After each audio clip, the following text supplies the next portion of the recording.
आइए बच्चों, आज हम पढ़ाने जा रहे हैं इस कैरियर लाइफ एकेडमी में। आप सभी का फिर से स्वागत है।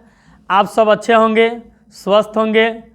और आज हम विद्युत धारा यानी क्लास 10 से यानी बिहार बोर्ड में जो पूछे जाने वाले क्वेश्चन हैं, आज हम 5 पाठ यानी लेसन जो है ऊर्जा के स्रोत से क्वेश्चन लेकर आज जो है हम बताने वाले हैं।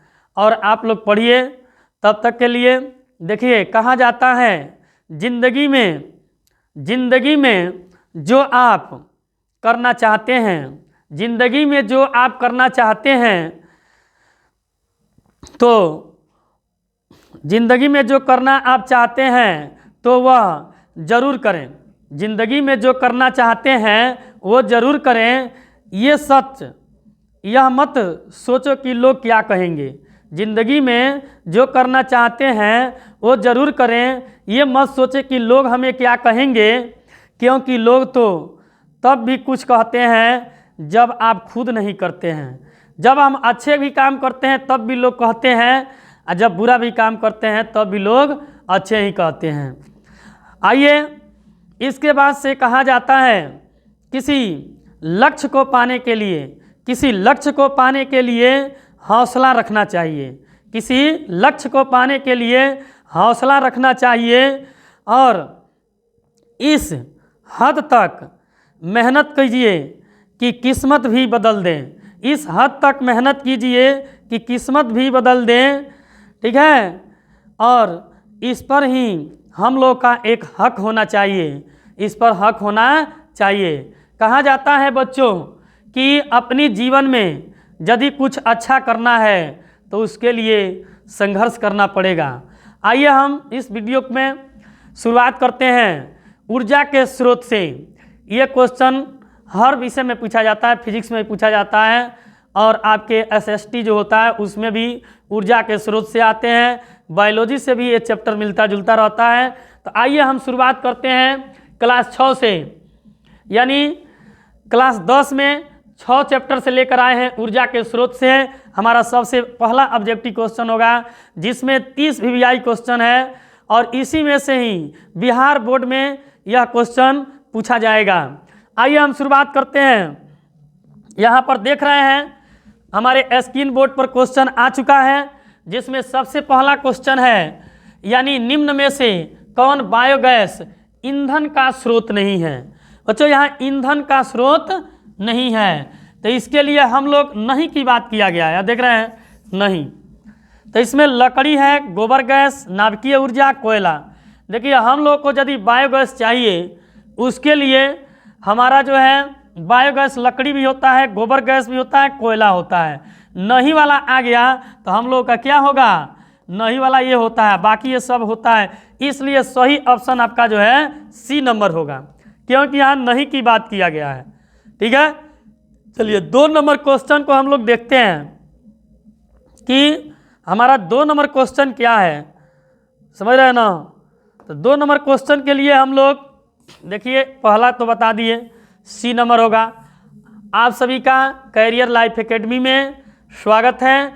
यदि ये अच्छा लगता है तो इस वीडियो को सब्सक्राइब कीजिए, लाइक कीजिए और अच्छे ढंग से देखिए कि ये पढ़ाई में कहीं से भी कमी नहीं होना चाहिए। और यहाँ पर देख रहे हैं कि यह कह रहा है 2 नंबर जो क्वेश्चन है वो कह रहा है, ये आ गया स्क्रीन बोर्ड पे। देखिए, हम लोग भी थोड़ा नए हैं, ठीक है, और बहुत दिनों से पढ़ाते हैं। बच्चे सब कहे कि सर आप वीडियो बनाइए, यूट्यूब पर भी कुछ अच्छा पढ़ाते हैं तो थोड़ा पढ़ाइए।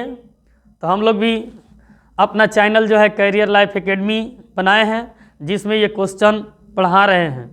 ठीक है। तो दूसरा क्वेश्चन है ग्लोबल वार्मिंग के लिए उत्तरदायी गैस कौन सा है। या ऑक्सीजन दिया है, अमोनिया दिया है, कार्बन डाइऑक्साइड और नाइट्रोजन ऑक्साइड। तो यहाँ पे हमारा सही जो आंसर होता है वो कार्बन डाइऑक्साइड होता है। ये ऑक्सीजन भी नहीं होगा, अमोनिया भी नहीं होता है। ठीक है। तो सही आंसर क्या होगा, कार्बन डाइऑक्साइड होगा। इसके बाद से हमारा 3 नंबर क्वेश्चन आता है। देखिए 3 नंबर क्वेश्चन जो है इस कैरियर लाइफ एकेडमी में सब पढ़िए और देखिए। तीसरा नंबर जो क्वेश्चन कह रहा है, यहाँ पे देख रहे हैं, ये जो है सूर्य और अन्य तारों की विशाल ऊर्जा के स्रोत हैं, यानी सूर्य की बात की जा रही है। सूर्य और कह रहा है कि ऊर्जा की विशाल स्रोत हैं, तो इसके लिए स्रोत के लिए देखिए ऊर्जा का स्रोत है तो यहाँ में नाभिकीय संलयन, नाभिकीय विखंडन, दोनों इनमें से कोई नहीं। तो हमारा जो 3 नंबर क्वेश्चन है, तीसरा का जो सही आंसर होता है वह होता है हम लोग का नाभिकीय संलयन। क्या होता है बच्चों? नाभिकीय संलयन होता है। ठीक है, नाभिकीय संलयन होता है। इसके बाद से हमारा जो क्वेश्चन आता है, देख रहे हैं 4 नंबर क्वेश्चन स्क्रीन बोर्ड पर आया हुआ है। 4 नंबर हम लोग क्वेश्चन देखेंगे। कह रहा है कि चौथा जो क्वेश्चन है वे है नाभिकीय विखंडन। नाभिकीय विखंडन को नियंत्रित करने में प्रयुक्त होते हैं, यानी इसमें प्रयुक्त होता है, ये कौन सा होगा? यहाँ दिया गया है लोहा, स्टील, कैडमियम, कैडमियम भी है, आपका एल्युमिनियम भी है। तो ये 4 ऑप्शन में कौन सही होगा? चौथा में कह रहा है कि प्रयुक्त किया जाता है, यानी नाभिकीय विखंडन को नियंत्रित करने में प्रयुक्त होता है। तो हम लोग का छड़ चंबक भी होता है। 4 में जो होगा हम लोग का जो है कैडमियम का छड़ होगा। कौन सा होगा बच्चों? कैडमियम का छड़ होगा। लोहा भी नहीं होगा और स्टील भी नहीं होगा, और यहाँ पे जो दिया हुआ है एल्युमिनियम का। ठीक है, तो इसके बाद से हम लोग देखते हैं हमारा 5 नंबर क्वेश्चन है इस कैरियर लाइफ एकेडमी चैनल पे, और स्क्रीन पर 5 नंबर क्वेश्चन आ चुका है। ठीक है, तो इसमें हम लोग ध्यान देंगे। कह रहा है कि किसी नाभिकीय विखंडन में प्रयुक्त ऊर्जा, नाभिकीय विखंडन में प्रयुक्त ऊर्जा होता है, नाभिकीय विखंडन में प्रयुक्त ऊर्जा होता है। तो यहाँ देखिए 1 MeV दिया हुआ है, यानी 10 MeV यानी इलेक्ट्रॉन वोल्ट है। यहाँ पर 1 मेगावाट वोल्ट होता है, इसको 10 इलेक्ट्रॉन वोल्ट है।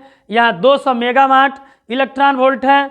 यहाँ पर 10 के ई यानी 10 के यानी EV यानी इलेक्ट्रॉन वोल्ट, तो के से 1000 में आता है। ठीक है ना, तो इसमें सही जो आंसर होगा हमारा 5 नंबर का वह होगा 200। कितना होता है इसी? 200 मेगावाट इलेक्ट्रॉन वोल्ट होता है। तो सही जवाब कौन होगा हमारा? 200 होगा। आइए 6 नंबर क्वेश्चन देखते हैं। 6 नंबर हमारा इस कैरियर लाइफ एकेडमी में यह क्वेश्चन आ चुका है, स्क्रीन बोर्ड पर है, देखेंगे हम लोग। कह रहा है कि ऊर्जा का सबसे अधिक प्रत्यक्ष और विशाल स्रोत होता है। प्रत्यक्ष और विशाल स्रोत क्या है? क्या की बात कहा है? तो यहाँ लकड़ी है, बिजली है, सूर्य है, परमाणु बल है। तो बच्चों ये जो 6 नंबर क्वेश्चन है अधिक प्रयुक्त और विशाल, यानी क्वेश्चन है सूर्य का सबसे अधिक, सूर्य का सबसे अधिक प्रत्यक्ष और विशाल स्रोत क्या है? विशाल स्रोत की बात किया गया है। तो सबसे अधिक जो हम लोग को ऊर्जाएं मिलता है वो होता है आपका जो है लकड़ी से तो कम मिलेगा, क्योंकि अनवकरणीय है, जैसे ही समाप्त हो जाता है तो पुनः आ नहीं सकता है। बिजली भी है, इसके लिए कोयला भी चाहिए, पानी भी चाहिए, इसमें भी कई तरह के पदार्थ की आवश्यकता होती है, इसलिए नहीं होगा। आपका सही आंसर जो होगा वह सूर्य होगा। सूर्य एक ऐसा ऊर्जा है जो निरंतर ऊर्जा देने का काम करता है। सूर्य हमारा क्या है? नवकरणीय ऊर्जा का स्रोत है, समझ रहे हैं ना? इसलिए हम लोग का सही आंसर जो होगा वो हम लोग का सूर्य होगा। आइए इसके बाद से हम लोग देखेंगे 7 नंबर क्वेश्चन। यहाँ पर क्लास फिजिक्स से देखिए ऊर्जा के स्रोत से 7 नंबर क्वेश्चन आ चुका है, जो हमारे स्क्रीन बोर्ड पर है, देख पा रहे हैं। यदि अच्छा लग रहा हो तो कमेंट कीजिएगा और शेयर कीजिएगा। ठीक है, चलिए अगला क्वेश्चन की तरफ बढ़ते हैं। यहाँ कह रहा है बक्सनुमा, किसके जैसा जी? बक्सनुमा सौर कुकर में 3 से 4 घंटे में अंदर का ताप हो जाता है। देखिए बक्स के आकार, बक्सनुमा कहिए, जो बक्स हम लोग का कांच के बनाते हैं जिसमें सूर्य की प्रकाश को रखा केंद्रित किया जाता है, तो कह रहा है 3 से 4 घंटा रखा जाए तो उसको कितना सेल्सियस पर होगा। तो जो 0 से यहाँ पे 100 दिया है, 100 से 140, 140 से 200, 200 से 1000, 200 से 1000 सेल्सियस है। तो बच्चों यहाँ पर हम लोग का जो सही आंसर होता है वो बी नंबर ऑप्शन होगा, क्योंकि 100 से लेकर 140 सेल्सियस तक ही रहता है उसका जो है ताप। चलिए अगला क्वेश्चन जो आता है हमारा वो होता है, यहाँ पर देखेंगे, यहाँ पे कह रहा है पवन यानी हवा। पवन मीन्स क्या होता है जी? हवा होता है। यह हवा का देश कहा जाता है। इसमें कौन देश है जो पवन का देश के नाम से जानते हैं? तो इसमें भारत है, फिनलैंड, डेनमार्क, अमेरिका। यहाँ 4 देश का नाम जो है आपके सामने 8 नंबर क्वेश्चन आ चुका है, जिसका सही आंसर जो होता है यह डेनमार्क होता है। डेनमार्क में बहुत ज़्यादा जो है हवा चलता है। ठीक है बच्चों, कौन होगा? डेनमार्क होगा। याद रखिएगा, पवनों का देश किसे कहते हैं? तो डेनमार्क को कहते हैं। ठीक है, डेनमार्क हमारा जो है पवनों का देश है। आइए इस कैरियर लाइफ एकेडमी में फिर से ये 9 नंबर क्वेश्चन स्क्रीन बोर्ड पर आ चुका है, और पवन ऊर्जा से ही ये भी क्वेश्चन है आपका। कह रहा है कि पवन विद्युतमय यानी पवन विद्युत जनित्र में पवन की चाल कम से कम कितनी होनी चाहिए? कम से कम कितनी होनी चाहिए? यानी पवन विद्युतमय में कह रहा है। यहाँ देख रहे हैं जनित्र है। जनित्र किसे कहते हैं? जनित्र से हम लोग को विद्युत धारा मिलता है। क्या मिलता है जी? विद्युत धारा मिलता है। ठीक है, तो यहाँ उसमें कह रहा है पवन की चाल कम से कम कितनी होनी चाहिए। देखिए बच्चों, 15 किलोमीटर प्रति घंटा 150 दिया हुआ है, 1.5 किलोमीटर प्रति घंटा है, यहाँ पर 1500 किलोमीटर प्रति घंटा है। तो बच्चों ये जो 9 नंबर हमारा क्वेश्चन है, इसका सही जवाब जो होगा ये 15 किलोमीटर, क्योंकि कम की बात किया गया है। ये भी 1.5 किलोमीटर है, यानी 15, याद रखिएगा 15 किलोमीटर होता है सबसे कम। ठीक है, चलिए अगला क्वेश्चन की तरफ बढ़ते हैं। यहाँ पर देख पा रहे हैं हमारा 10 नंबर क्वेश्चन आ चुका है, जिसमें हम 30 क्वेश्चन लेकर आए हैं। 30 में हमारा इसके बाद से 20 और क्वेश्चन बचा हुआ है। देखिए जीवाश्म ईंधन, जीवाश्म ईंधन किसे कहते हैं? पृथ्वी सतह के नीचे लाखों करोड़ों वर्ष निर्मित हुए पदार्थ को ही हम लोग जीवाश्म ईंधन कहते हैं। बच्चों याद रखिएगा, लाखों करोड़ों वर्ष पृथ्वी सतह के नीचे दबे हुए निर्मित हुए पदार्थ को क्या कहते हैं? जीवाश्म ईंधन कहते हैं। कह रहा है कि हाँ जीवाश्म ईंधन के उदाहरण हैं। देखिए कोयला, लकड़ी, गोबर गैस, ये सभी। देखिए बायोगैस, कोयला भी होता है जो जीवाश्म ईंधन के रूप है। लकड़ी को सड़ा दीजिए या जलाकर भी हम लोग क्या करते हैं, लकड़ी है तो वो भी हम लोग को क्या है, सजीव पेड़ों को काट रहे हैं तो उससे भी हम लोगों को क्या मिलता है? ईंधन के रूप में उसका प्रयोग करते हैं, तो ये भी जीवाश्म में आ जाएगा। गोबर गैस भी। इसलिए हम लोग का 10 का जो आंसर होता है वो हमारा सही आंसर होगा डी नंबर ऑप्शन होगा, यानी सभी ऑप्शन सही है। ठीक है, ये भूलना नहीं है, क्योंकि ये क्वेश्चन कई बार पूछा जा चुका है बिहार बोर्ड में। आइए 11 नंबर क्वेश्चन की बात करते हैं। ठीक है, 11 नंबर क्वेश्चन में हम लोग जानेंगे प्राचीन काल, यानी प्राचीन काल में ऊष्मीय ऊर्जा, प्राचीन काल में ऊष्मीय ऊर्जा का सबसे अधिक सामान्य स्रोत था। सबसे अधिक सामान्य स्रोत था। देखिए तो इसमें घास, लकड़ी, पवन, बहता जल। क्या होता है बच्चों? बहता जल। तो इसमें घास हमारा नहीं हो सकता है, क्योंकि घास फूस जो है ये ऊष्मीय ऊर्जा के स्रोत नहीं है। ठीक है ना, आपका सही जो जवाब होगा वो लकड़ी होगा, क्योंकि लकड़ी को जलाकर ही किसी पदार्थ को उबाल सकते हैं। ठीक है ना, या पवन को तो कर नहीं सकते हैं, और ये भी नहीं, बहता हुआ जल से भी हम लोग ऊष्मा प्राप्त नहीं कर सकते। लकड़ी को जलाकर ही हम लोग क्या कर सकते हैं, ऊष्मा प्राप्त कर सकते हैं। इसलिए हमारा सही आंसर क्या होगा, बी नंबर ऑप्शन सही होगा। चलिए इसके बाद से जो हमारा अगला क्वेश्चन है 12 नंबर क्वेश्चन स्क्रीन बोर्ड पर है, देखिए देख पा रहे हैं। ये जो 12 नंबर क्वेश्चन है 12, वो कह रहा है कार्य करने की क्षमता को कहते हैं। देखिए बहुत आसान क्वेश्चन है, कार्य करने की क्षमता को कहते हैं। कार्य करने की क्षमता बल, शक्ति, ऊर्जा, ईंधन। देखिए कार्य करने की क्षमता को हम लोग क्या कहते हैं, हमारा जो 12 नंबर क्वेश्चन है वो होता है ऊर्जा। कार्य करने की क्षमता को क्या कहते हैं, ऊर्जा। ऊर्जा को इंग्लिश में एनर्जी कहते हैं। क्या कहते हैं जी, एनर्जी। क्योंकि शक्ति पावर होता है, लेकिन हम लोग का कार्य करने की जो क्षमता होती है उसको हम लोग याद रखिएगा ऊर्जा कहते हैं। ऊर्जा कैसा ही मात्रक जूल होता है, लेकिन जो लोग कार्य न करें, कार्य करने की जो समय दर होता है यानी क्षमता, वे हमारी ऊर्जा कहलाती है। इस क्वेश्चन को याद रखिएगा क्योंकि ये भी कई बार बिहार बोर्ड में पूछा जा चुका है। ठीक है, चलिए अगला क्वेश्चन की तरफ बढ़ते हैं। यहाँ कह रहा है 13 नंबर क्वेश्चन देख रहे हैं, स्क्रीन बोर्ड पर है बच्चों। ये है गोबर गैस। कौन सा जी, गोबर गैस एक प्रकार की है। गोबर गैस एक प्रकार की है। कह रहा है प्राकृतिक गैस, बायोगैस, लकड़ी, चूल्हा। ध्यान देंगे 13 नंबर में कह रहा है बायोगैस एक है। ये किससे बनता है, गोबर गैस जो एक प्रकार के, ये कौन सा गैस की श्रेणी में रखा जाता है। तो हम लोग का जो 13 नंबर का जो सही आंसर होगा वह क्वेश्चन होगा आपका बायोगैस।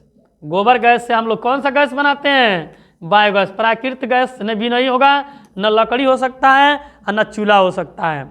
इसलिए हम लोग का सही जो आंसर होगा वह कौन सा होगा, 14 नंबर पर बढ़ते हैं। 13 के बाद 14 पर आ गए। ध्यान दीजिएगा क्योंकि ये जो क्वेश्चन होता है ये भी बिहार बोर्ड में कह रहा है नवकरणीय। देखिए बच्चों, नवकरणीय के बारे में बात किया जा रहा है। हमारा जो नवकरणीय ऊर्जा है वे ऊर्जा जिन्हें उपयोग करने के बाद स्वतः उत्पन्न हो जाए उसको हम लोग नवकरणीय ऊर्जा कहते हैं। कौन सी ऊर्जा कहते हैं, नवकरणीय ऊर्जा कहते हैं। इसलिए इसमें ऑप्शन चुनेंगे कि हमारा नवकरणीय ऊर्जा के स्रोत कौन है। तो यहाँ 4 ऑप्शन दिए गए हैं, नाभिकीय ऊर्जा, सौर ऊर्जा, कोयला से प्राप्त ऊर्जा, प्राकृतिक गैस से प्राप्त ऊर्जा। बच्चों यहाँ पे नाभिकीय ऊर्जा की बात की गई है, देख रहे हैं ना, यहाँ पे इस बोर्ड पे नाभिकीय ऊर्जा है। ठीक है ना, ऊर्जा का स्रोत जो हमारा 14 नंबर क्वेश्चन है, इसमें सबसे सटीक जो आंसर होता है वे सौर ऊर्जा होते हैं। क्योंकि नाभिकीय ऊर्जाएं जो है ये अनवकरणीय के श्रेणी में होता है, ये कभी भी समाप्त हो सकता है, इसलिए नाभिकीय ऊर्जा नहीं होगा। हम लोग का सौर ऊर्जा होगा क्योंकि सूर्य से ये जानते हैं कि विशाल मात्रा में ऊर्जाएं प्राप्त होती हैं। ठीक है, कोयला से तो कोयला भी समाप्त होने वाला ऊर्जा है, हवा भी ऊर्जा, कोयला से जो ऊर्जा होते हैं कोयला भी समाप्त हो सकता है, प्राकृतिक गैस भी समाप्त हो सकता है। इसलिए हम लोग का सही आंसर जो होगा सौर ऊर्जा होगा। ठीक है, चलिए अगला क्वेश्चन की तरफ बढ़ेंगे। यहाँ पर देख पा रहे हैं जो हम लोग का 15 नंबर क्वेश्चन है, जो स्क्रीन बोर्ड पर यहाँ पर है, लिखा हुआ है। यहाँ पर बच्चों ध्यान दीजिएगा, ये क्वेश्चन कह रहा है जैव। जैव मन होता है जीव, जैव मीन्स क्या होता है, जीव। जीव जो होते हैं, जैव गैस एक उत्तम ईंधन है। जो जीवों के द्वारा जो हम लोग को ईंधन प्राप्त होता है उसको हम लोग उत्तम क्यों मानते हैं, क्योंकि इसमें मेथेन गैस पाई जाती है। तो यहाँ 50% उसकी प्रतिशत मात्रा पूछा हुआ है 15 नंबर में, यानी 60%, 70, 75। तो इसका सही आंसर आपका 75% होगा। कितना होगा, 75। जो सबसे अधिक इसमें दिखाई दे रहा है वही ऑप्शन हमारा क्या होगा, सही होगा।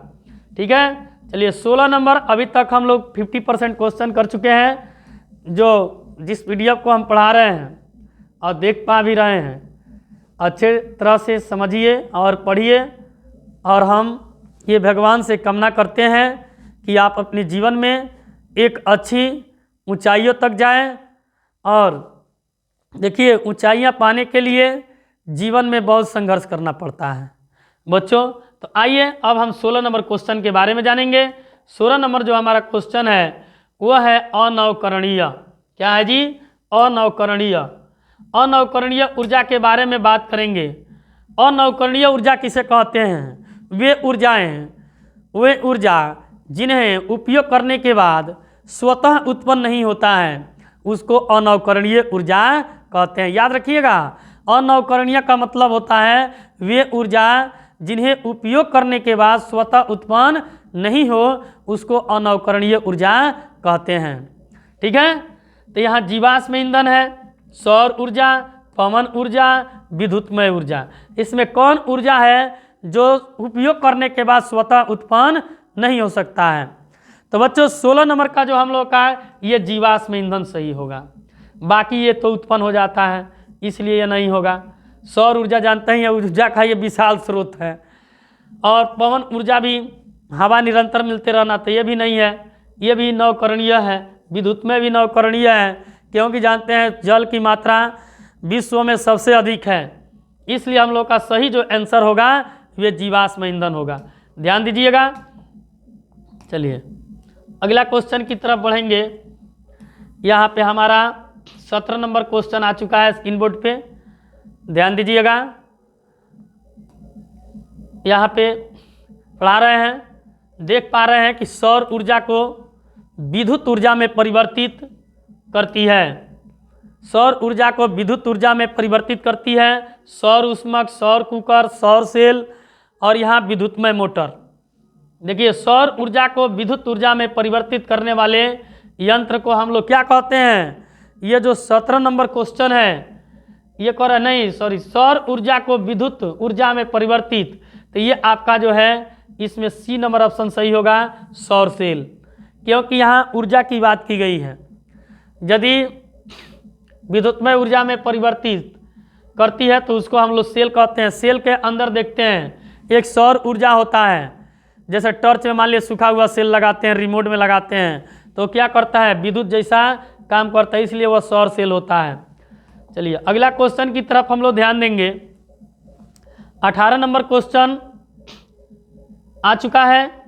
18 नंबर क्वेश्चन में कह रहा है कि एक उत्तम ईंधन है। हम लोग के यहाँ 4 ईंधन का नाम दिया गया है जिसमें सबसे अच्छा और सबसे उत्तम ईंधन चुनना है बच्चों।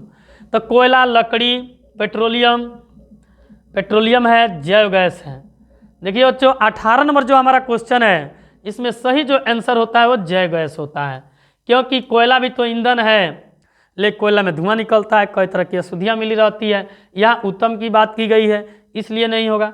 लकड़ी में भी बहुत तरह के विषैले उत्पाद निकलते हैं, पेट्रोलियम में भी निकलते हैं, लेकिन जैव जो गैस होता है ये सबसे अच्छे और उत्तम ईंधन होते हैं क्योंकि ये सस्ता भी होता है, हर जगह मिल भी सकता है, इसलिए हम लोग इसको जो है जैव गैस को क्या कहते हैं? सबसे इसमें जो है उत्तम ईंधन लिख सकते हैं। ठीक है, चलिए अगला क्वेश्चन की तरफ हम लोग बढ़ेंगे। 19 नंबर कैरियर लाइफ एकेडमी में आप सभी बच्चों का स्वागत है और आइए जुड़िए और पढ़िए। ठीक है, इसमें देखिए हमारा कैरियर लाइफ एकेडमी में नौरारा नाभिकीय विद्युत संयंत्र किस राज्य में स्थित है? नौरारा राजस्थान, महाराष्ट्र, उत्तर प्रदेश, गुजरात। यानी नाभिकीय विद्युत संयंत्र की स्थापना जो है भारत में किस राज्य में, यानी नरौरा में किस जगह में है? नरौरा जो नाभिकीय विद्युत में संयंत्र है किस राज्य में स्थित है? राजस्थान, महाराष्ट्र। यहाँ पर जो है 19 नंबर जो क्वेश्चन है उसमें हम लोग का उत्तर प्रदेश होगा। जो हम लोग का ये नरौरा है, नरौरा नाभिकीय विद्युतमय संयंत्र जो है ये आपके उत्तर प्रदेश राज्य में स्थित है, इसलिए हम लोग का सही ऑप्शन जो होगा सी नंबर होगा। कौन सा होगा बच्चों? C number. ध्यान दीजिएगा। इसके बाद से 20 नंबर जो क्वेश्चन है उसके बारे में पढ़ेंगे। कह रहा है 20 नंबर क्वेश्चन, यहाँ पे देख पा रहे हैं कि ध्यान दीजिएगा, जीवाश्म ईंधन ऊर्जा के हैं, यानी जीवाश्म ईंधन ऊर्जा का कौन सा स्रोत होता है, ये इस क्वेश्चन का तात्पर्य है। नवकरणीय, अनवकरणीय, वैकल्पिक, इनमें से कोई नहीं। जीवाश्म ईंधन जो है अनवकरणीय ऊर्जा होता है, क्योंकि जीवाश्म ईंधन जो होता है वह कभी भी समाप्त हो सकता है। जैसे डीजल पेट्रोल बाइक में डालते हैं, या जहाँ पर भी आज देख रहे हैं इसके ऊपर खतरा मंडरा रहा है। इसलिए हम लोग का सही जवाब जो है क्या होगा, इसमें अनवकरणीय ऊर्जा होगा। 20 में क्या होगा, अनवकरणीय ऊर्जा होगा। चलिए 21 नंबर क्वेश्चन की तरफ बढ़ते हैं। हमारा जो 21 नंबर क्वेश्चन है वो कह रहा है, 21 नंबर देखिए, सरदार सरोवर परियोजना किसके बारे में जी, सरदार सरोवर परियोजना बांध किस नदी पर बनाया गया है। यहाँ गंगा नदी, सतलज नदी, नर्मदा नदी, तापी नदी। देखिए सरदार सरोवर परियोजना जो बांध बनाए गए हैं, जो 21 नंबर क्वेश्चन है वो है नर्मदा नदी। बताए हैं कि नर्मदा नदी पर जो है सरदार सरोवर परियोजना बांध का निर्माण किया गया है, क्योंकि पानी को वहाँ रोका जाता है और रोक कर नीचे टरबाइन लगाया जाता है, पानी गिराया जाता है, तब तो वहाँ से विद्युत धारा की आपूर्ति कराई जाती है, और वहाँ पर जो अगल बगल के लोग हैं वहाँ पुनर्वास की भी स्थिति बनी रहती है। ठीक है ना। तो यहाँ हमारा सही जो आंसर होगा वो होगा नर्मदा नदी। सी नंबर ऑप्शन आपका सही होगा। तब तक के लिए देखिए 22 नंबर क्वेश्चन आ चुका है, स्क्रीन बोर्ड पर 22 नंबर क्वेश्चन है, जिसमें कह रहा है कि टेहरी बांध, अभी सरदार सरोवर बांध था, अब आगे आपका टेहरी बांध किस नदी के पर बना हुआ है, गंगा नदी, सतलज, जमुना, नर्मदा। देखिए ये जो टेहरी बांध है 22 नंबर हमारा जो क्वेश्चन है 22 में वो है गंगा नदी। टेहरी जो बांध है कौन सी नदी है जी, गंगा नदी। ठीक है। चलिए अगला क्वेश्चन की तरफ बढ़ेंगे। यहाँ पे 23 नंबर जो क्वेश्चन है वो है भारत का जो है पवन ऊर्जा द्वारा विद्युत में उत्पन्न करने वाले देश में कौन सा स्थान है, यानी दूसरा, तीसरा, चौथा, पांचवा। भारत का जो है पवन ऊर्जा के क्षेत्र में जो हम लोग का विद्युत ऊर्जा उत्पादन करता है वह जो है पूरे विश्व में किसवां स्थान पर आता है, यानी 23 नंबर क्वेश्चन है हमारा। तो 23 में देखिएगा हम लोग का भारत जो देश है वे 5वां स्थान पर आ रहा है, यानी उत्पादन करने वाले देशों में हमारे जो भारत देश है, भारत देश का स्थान जो है 5 नंबर है। कितना नंबर है बच्चों, 5 नंबर। याद रखिएगा, भूलिएगा मत, और इसको याद कर लीजिएगा, ये बोर्ड में आ भी सकता है। ठीक है। चलिए अगला क्वेश्चन देखिएगा, 24 नंबर क्वेश्चन है, स्क्रीन बोर्ड पर आ चुका है।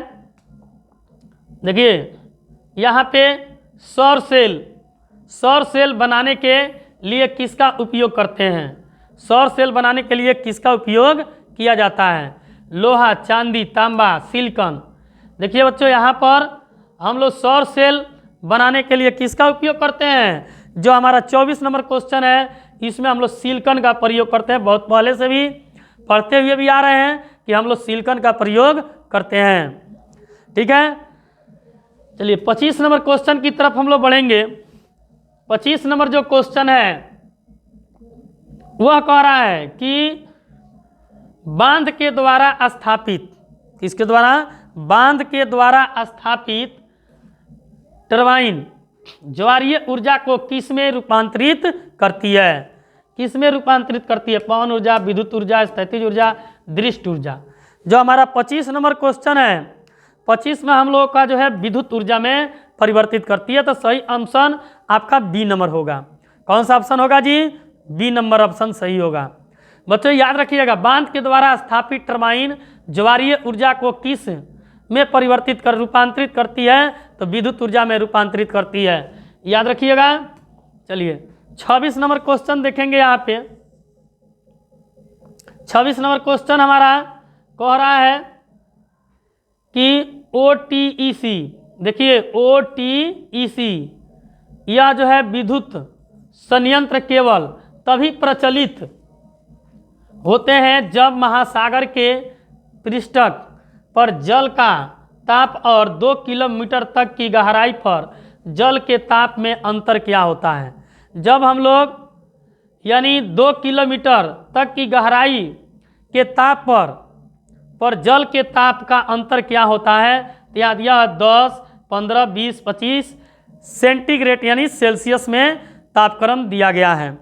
तो बच्चों याद रखिएगा, इसका जो होता है 25 नंबर हमारा क्वेश्चन यानी 26 नंबर है, सॉरी 26 नंबर क्वेश्चन है। 26 का जो आंसर होता है वो 20 सेल्सियस होता है। कितना सेल्सियस का इसका टेम्परेचर होता है, जो टेम्परेचर का अंतर होता है यानी 2 किलोमीटर गहराई तक का, वो होता है आपका 20 सेल्सियस, याद रखिएगा। और चलिए 27 नंबर जो क्वेश्चन है हम लोग का, वो कह रहा है कि 27 नंबर क्वेश्चन देख रहे हैं, हाइड्रोजन बम क्या है जी, हाइड्रोजन बम है, याद रखिएगा। हाइड्रोजन बम किस अभिक्रिया पर आधारित है। हाइड्रोजन बम की बात किया गया है बच्चों, थोड़ा कलर चेंज कर लेते हैं, ठीक है। देखिए यहाँ पे कह रहा है हाइड्रोजन बम किस अभिक्रिया पर आधारित है, तो आपका सही जो जवाब होगा 27 नंबर में वो होगा आपका नाभिकीय संलयन होता है। देखिए नाभिकीय संलयन जो होता है ये हाइड्रोजन बम की अभिक्रिया होती है, इसी नाभिकीय संलयन के आधार पर उसको रखा गया है। चलिए 28 नंबर जो हमारा क्वेश्चन आता है, 28 नंबर हम लोग क्वेश्चन देखेंगे। 28 नंबर जो क्वेश्चन होता है यहाँ पर देख पा रहे हैं, 28 नंबर, तारा पर नाभिकीय विद्युतमय संयंत्र किस राज्य में स्थित है। महाराष्ट्र, राजस्थान, तमिलनाडु, गुजरात। तो बच्चों ये ध्यान देंगे 28 नंबर जो हमारा क्वेश्चन है, 28 में हम लोग का ये जो तारापुर नाभिकीय विद्युतमय जो संयंत्र है यह महाराष्ट्र में है। कहाँ है बच्चों, महाराष्ट्र में, इसलिए हमारा 1 नंबर ऑप्शन क्या होगा, सही होगा, ठीक है। चलिए अगला क्वेश्चन हमारा 29 नंबर है, 2 क्वेश्चन और बचा हुआ है, ठीक है। जुड़े रहिए और ध्यान से देखिए, पढ़िए।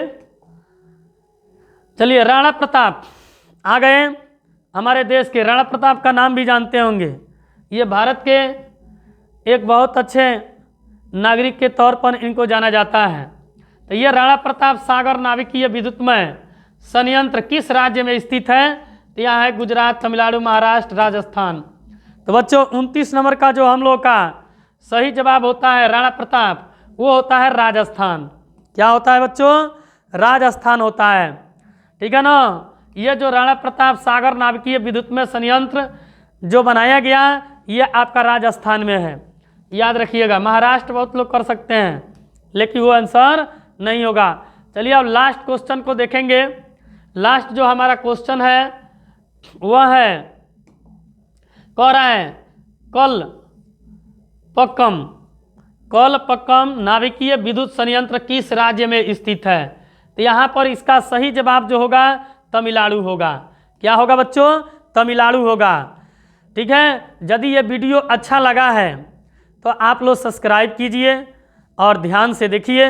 देखिए ज़िंदगी में जीना चाहते हैं तो कुछ कीजिए, ज़िंदगी में कुछ करना चाहते हैं तो कुछ कीजिए और अपनी हौसला को बनाए रखिए ताकि जीवन में एक हम अच्छी मुकाम और एक अच्छी ऊंची जो है बिंदुओं यानी शिखर पर जा सकें, जहां से हम लोग की जो है एक नई पहचान होती है। तो चलिए बच्चों अब मिलते हैं अगला दिन अगला वीडियो में, तब तक के लिए धन्यवाद।